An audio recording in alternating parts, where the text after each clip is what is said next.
ፈአራሁ ልአየተል ኩብራ ይህንን ለስለስ ያለ ቃል ከመናገራቸው ጋር ሙሳ ፈአራሁ አሳዩት አልአየተል ኩብራ ታላቂቱንም ተአምር አሳየው።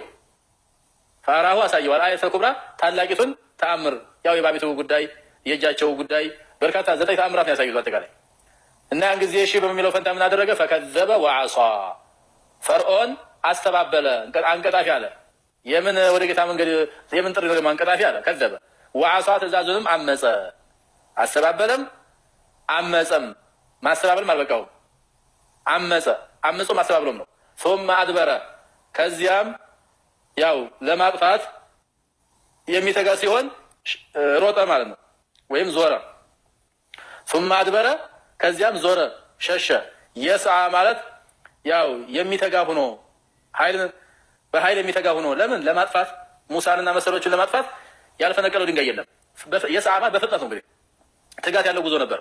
ፈሐሸረ ፈናዳ ካደረጋቸው ትጋትና እንቅስቃሴ ምን አደረገ ቢባል ፈሐሸረ ሰራዊቶችን ሰበሰበ ማለት ፈናዳ ተጣራም ጥሩን አስተጋባ። ምን ብሎ ፈቃለ አለ አነ ረቡኩሙል አዕላ እኔ የበላያችሁ የበላይና ከፍተኛው ጌታችሁ ተንከባካቢያችሁ ነኝ፣ አምላካችሁ ነኝ፣ ጌታችሁ ነኝ። አላወቃችሁም እንደወቁ ካሁን ጀምራችሁ ብሎ አዋጅ አወጀ ማለት ነው። እንግዲህ መልእክተኛ ልኮ እያባበለ እየነገረው እምቢ ያለ ሰው አሻፈረኝ ያለ ሰው የሚገባው አይከብድ የከበደ ቅጣት ነውና